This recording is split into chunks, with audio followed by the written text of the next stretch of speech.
অনেক দিন পরে খুব একদম মজা করে ইলিশ মাছ রান্না করব আর পাশাপাশি করব ভাজি। তো আজকে একদম সিম্পল ওয়েতে আমাদের পছন্দের কিছু খাবার রান্না করব। এদিকে আমি একটু মুগ ডাল রান্না করব, তো মুগ ডালটা ভেজে নিচ্ছিলাম। আর সাজেলের জন্য একটু মুরগির মাংস রান্না করব, আর হচ্ছে ইলিশ মাছ রান্না করব বেগুন আলু দিয়ে। তো সব কিছু একদম কেটে নিয়েছি। কার কার আমার মতো এরকম সব একদম কেটে ধুয়ে রান্না করতে ভালো লাগে, কারণ দেখা যাচ্ছে যে সব কিছু হাতে নাগালে থাকে আর কাটাকাটির কোনো ঝামেলা থাকে না। তাই আমি চেষ্টা করি যে ম্যাক্সিমাম টাইমে সব একদম কেটে ধুয়ে দেন হচ্ছে রান্নাটা বসানোর জন্য, যাতে রান্নার সময় আর কোনো কিছুর প্রয়োজন না হয়। আমি এদিকে একটা প্যানের মধ্যে তেল গরম করতে দিয়েছিলাম, আর একটা প্যান দিয়েছিলাম ওইটাও তেল গরম করতে। তো একটার মধ্যে মাংস ভাজবো আর একটার মধ্যে হচ্ছে ইলিশ মাছ ভেজে নিব। তো যেটাতে ভাজবো ওইটাতে একেবারেই হচ্ছে রান্না বসিয়ে দিব। তো মুরগিগুলোকে আমি একটু কেটে ছোট করে নিয়েছি, তো ওইটাকেও একটু ভেজে রান্না করব। তো ভেজে রান্না করলে খেতে হয়তো ভালো লাগে। এই মাংসটা মুরগিটা আমরা সচরাচর খাই না, কারণ সাজেলি খায়। আমরা দেখা যাচ্ছে যে গরুর মাংস বা খাসি হাঁস যেটাই হোক, কারণ ও তো মুরগি ছাড়া আর কিছু খায় না, তাই দেখা যাচ্ছে যে ওর জন্য রান্না করে রাখলে 2-3 দিন অনায়াসে চলে যায়। তো আমি মাংসগুলিও তুলে নিয়েছি, মাছগুলি তুলে নিয়ে বেগুন আলুটা একটু ভেজে নিয়েছি। তো দুইটা প্যানের মধ্যে পেঁয়াজ কাঁচামরিচ দিয়ে দিয়েছি পরিমাণ মতো। তো এখন এর মধ্যে সামান্য পরিমাণ আদা রসুন পেস্ট, আগে মাংসটা বসিয়ে নিব।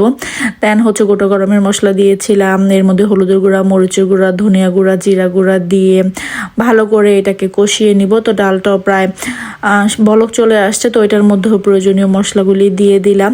তো বছরের দ্বিতীয় দিন এইটাই রান্না করলাম। তো ইলিশ মাছটা সাজালের বাবার খুবই পছন্দ, কিন্তু সরিষা ইলিশটা বেশি পছন্দ করে। তো ওই দিন জিজ্ঞাসা করলাম যে কি দিয়ে খাবা, তো বললো যে বেগুন আলু দিয়ে রান্না করো।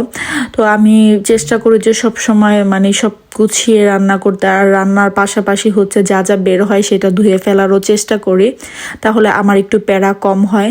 তো মাছের জন্য যে মশলাটা কষিয়েছিলাম সেটা কষিয়ে নেওয়ার পরে আলু বেগুনটাও দিয়ে দিলাম, আর এইদিকে মাংসটাও দিয়ে দিয়েছি। মাংসের মধ্যে 2-3টা আলুও কেটে দিব। তো আমাদের সিম্পল ওয়েতে একদম মানে আজকে রান্না চলতেছে। তো কয়েকদিন যাবত একটু ভারী খাবারই চলতেছে। তো 31st নাইটের আগে আমাদের বাসায় দাওয়াত ছিল, তার আগে ভাবির বাসায় দাওয়াত ছিল, নুসরাত ভাবির বাসায়। দেন হচ্ছে 31st-এর খাবার, তারপরে আবার খাবার। তো ভাবলাম যে একটু মাছ ভাত ডাল খাই, তো ভর্তা হলে একটু বেশি ভালো হতো। তো ওই দিন আমি ভাবির থেকে যে পাটাটা এনেছিলাম সেটাতে ভর্তা করলেও হতো, কিন্তু কেন জানি মনে চাইলো না ভর্তাটা করার জন্য, কিন্তু ফ্রিজে শুটকি ছিল। তো ভর্তা হলে আরো বেশি মজা হইতো, কিন্তু আলসামার কারণে আর ভর্তাটা করা হয়নি। তো এইদিকে আমি ডালটাকেও বাগার করে নিচ্ছিলাম, আর মাছটার মধ্যে মানে যেই তরকারিটা বসিয়েছি সেটার মধ্যে মাছগুলি দিয়ে দিলাম।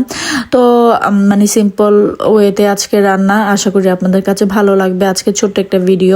যদি ভিডিও সম্পর্কে কোনো মন্তব্য থাকে অবশ্যই আমাকে কমেন্ট করে জানাতে পারেন। ফেসবুক থেকে দেখে থাকলে অবশ্যই ফেসবুক পেজটিকে ফলো করে দিবেন, আর ইউটিউব থেকে দেখে থাকলে অবশ্যই ইউটিউব চ্যানেলটিকে সাবস্ক্রাইব করে দিবেন। ভিডিওটি দেখতে দেখতে যদি ভালো লেগে যায় প্লিজ ভিডিওটিকে শেয়ার করে দিতে পারেন, যাতে অন্যান্য মানুষও দেখতে পারে। আর একটা কমেন্ট করলে কি হয়, আমার আপনাদের কমেন্টগুলি পড়তে খুবই ভালো লাগে, আর আপনাদের উত্তর দিতেও আমার কাছে খুবই ভালো লাগে। তো আশা করি যে ভিডিও সম্পর্কে কোনো মন্তব্য থাকলে অবশ্যই কমেন্ট করে জানাবেন। তো রান্না প্রায় শেষের দিকে চলে আসছে।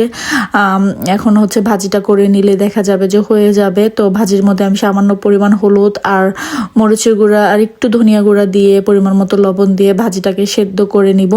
তো একটু পানির প্রয়োজন ছিল, মনে হলো যে একটু পানি দেওয়া দরকার, তাই একটু পানি দিয়ে ভাজিটাকে করে নিলাম। তো এই তো আজকের খাবার দাবার রান্না হয়ে গিয়েছে।